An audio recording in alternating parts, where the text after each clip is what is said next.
আসসালামু আলাইকুম প্রিয় স্বপ্নবাজের দল, আশা করব তোমরা ভালো আছো। জগন্নাথ বিশ্ববিদ্যালয়ের ডি ইউনিটের অ্যাডমিট কার্ড প্রকাশ করা হয়েছে গত 25শে ডিসেম্বর, অর্থাৎ গতকাল। বিভিন্ন সমস্যার থাকার কারণে আমি তোমাদেরকে ভিডিও দিতে পারিনি এবং তোমাদের ইনফর্ম করতে পারি নাই। সো তোমরা অ্যাডমিট কার্ডটা কীভাবে ডাউনলোড করবে এবং অ্যাডমিট কার্ডে কিছু নির্দেশনা রয়েছে সেগুলো তোমাদেরকে একটু জানানোর চেষ্টা করব। আর অ্যাডমিট কার্ডে তোমাদের সেন্টারের বিষয়গুলো সেগুলো একটু দেখাবো। স্ক্রিনে দেখতে পাচ্ছ যে আমাদের একজনের আইডিতে লগ ইন করেছি বা প্রোফাইলে লগ ইন করেছি।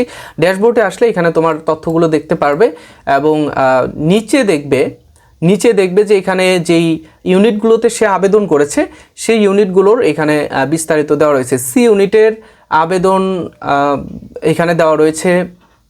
আচ্ছা দেখো, সি ইউনিটের যেই তাদের অ্যাকনোলেজমেন্ট স্লিপ সেগুলো দেওয়া রয়েছে, এখানে অ্যাডমিট কার্ড দেওয়া রয়েছে, প্রিফার্ড এক্সামিনেশন সিটি মানে কোন সিটিতে দেওয়া রয়েছে সেটা এখানে দেওয়া রয়েছে।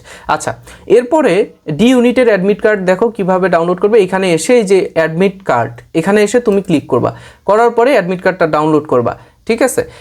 আচ্ছা, এখানে অ্যাডমিট কার্ড ডাউনলোড করার পরে তোমার প্রয়োজনীয় যে বিষয়গুলো সেগুলো হচ্ছে নিচে দেখবা যে নির্দেশনাবলী দেওয়া রয়েছে কিছু, সেই নির্দেশনাবলীগুলো তুমি পড়ে নিবা। ঠিক আছে। এই নির্দেশনা পড়ার মাধ্যমে তুমি কিন্তু পরীক্ষার হলে বা পরীক্ষার দিন তোমার কি কি করতে হবে সেগুলো তুমি জানতে পারবে। ঠিক আছে। এরপরে তোমার ডি ইউনিটে কি কি সাবজেক্ট রয়েছে সেগুলোতে তুমি কোনটাতে তুমি ভর্তি হতে চাও বা কোনটার তোমার পছন্দের সাবজেক্ট চয়েসের সময় তুমি কি করবে সেইগুলো দেখানোর জন্য এখানে সি ডি ইউনিটে তুমি যেটা ইউনিটে আবেদন করেছো সেটা কিন্তু এখানে সাবজেক্ট লিস্টগুলো দেওয়া রয়েছে। ঠিক আছে। আচ্ছা, এরপরে তোমাদের আরেকটা প্রশ্ন হচ্ছে ডি ইউনিটে তোমার এক্সাম সেন্টারটা অ্যাডমিট কার্ডের মধ্যে নাই। আচ্ছা, আমি যদি এখানে দেখাই যে দেখো এই যে এখানে কিন্তু দেওয়া আছে এক্সাম সেন্টার জগন্নাথ ইউনিভার্সিটি, এরকমটা ছিল তোমাদের সি ইউনিটের ক্ষেত্রে। সি ইউনিটের অনেকেই আমাকে প্রশ্ন করছিল যে ভাইয়া আমাদের আগে যখন আমরা অ্যাডমিট কার্ড ডাউনলোড করেছিলাম তখন অ্যাডমিট কার্ডের মধ্যে আমাদের এক্সাম সেন্টার ছিল না। সো পরবর্তীতে যখন আমরা অ্যাডমিট কার্ড ডাউনলোড করলাম তখন এক্সাম সেন্টার লেখা আছে অ্যাডমিট কার্ডের উপরে। এই বিষয়টা আমি কি করব, এবং আগেরটা তো আমি প্রিন্ট করে ফেলেছি, সেটাকে আমি বাদ দিয়ে নতুন করে আবার ডাউনলোড করে প্রিন্ট করব। এই বিষয়গুলো নিয়ে তোমাদেরকে একটু কথা বলি যে যারা এখন এই যে গতকালকে অ্যাডমিট কার্ড দিয়েছে এখনও কিন্তু অ্যাডমিট কার্ডের মধ্যে এক্সাম সেন্টার অ্যাডমিট কার্ডের মধ্যে নাই। সো এই বিষয়টা তোমরা একটু মাথায় রাখবা যে এখন তুমি অ্যাডমিট কার্ড প্রিন্ট করো না, ডাউনলোড করে রাখো। যদি একটু অপেক্ষা করো, 9 তারিখে পরীক্ষা, তো সো 9 তারিখের আগে অর্থাৎ তুমি 1 থেকে 4 তারিখ 5 তারিখের মধ্যে অ্যাডমিট কার্ডটা ডাউনলোড করার চেষ্টা করবে। তখন হয়তো এই অ্যাডমিট কার্ডের মধ্যে তোমার এক্সাম সেন্টারটা দিয়ে রাখবে। ঠিক আছে। আপাতত তুমি এই অ্যাডমিট কার্ডটা ডাউনলোড করে রাখো, প্রিন্ট করবে একটু পরে, পিডিএফ আকারে থাকবে, সেটা তুমি পরবর্তীতে প্রিন্ট করতে পারবে। আপাতত তুমি এটা ডাউনলোড করে রাখো, পরবর্তীতে 1 থেকে 4 তারিখের মধ্যে আবার ঢুকে দেখবে যে এক্সাম সেন্টার ওই অ্যাডমিট কার্ডের মধ্যে লেখা আছে কিনা।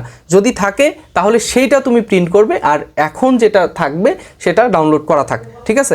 আর যদি সেই সময়ে তোমার অ্যাডমিট কার্ডটা একই থাকে তখন তুমি যে কোনো একটা প্রিন্ট করে বের করে নিয়ে যাবা। ঠিক আছে। তো এই সমস্যাটা সি ইউনিটের জন্য হয়েছে। আমি ব্যস্ত থাকার কারণে সি ইউনিটের বিষয়গুলো এখানে দিতে পারি নাই বা এই বিষয়গুলো তাদের সাথে কথা বলতে পারি না। অনেকেই অ্যাডমিট কার্ড আবার ডাউনলোড করতে ভুলেও গিয়েছে, এখন সে কি করবে সেটা আসলে বোঝার বিষয়।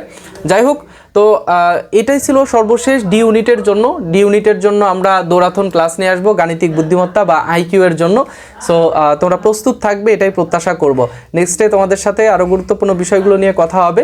সে পর্যন্ত ভালো থাকবে, সুস্থ থাকবে, ফারুক একাডেমির সাথেই থাকবে। আর চ্যানেলটা, ফেসবুক পেজটা সাবস্ক্রাইব এবং ফলো করে রাখবে এবং বেল আইকনটি অন করে রাখবে যাতে একটা আপডেট দেওয়ার সাথে নোটিফিকেশনটা তোমার সামনে চলে আসে। সো ভালো থেকো সবাই, সুস্থ থেকো, প্রস্তুতি ভালোভাবে নাও। 9 তারিখ পরীক্ষা, খুব বেশি দেরি নেই। বি ইউনিটে যারা ভর্তি পরীক্ষা দেবে তোমাদের চূড়ান্ত একটা এক্সাম ব্যাচ রয়েছে। এক্সাম ব্যাচটা আমরা ডি ইউনিটের আগেই শেষ করে দেবো। তোমরা যারা জয়েন করবে আমাদের স্ক্রিনে থাকা হোয়াটসঅ্যাপ নাম্বারে নক করবে। ঠিক আছে। এক্সাম ব্যাচের ফি মাত্র 199 টাকা।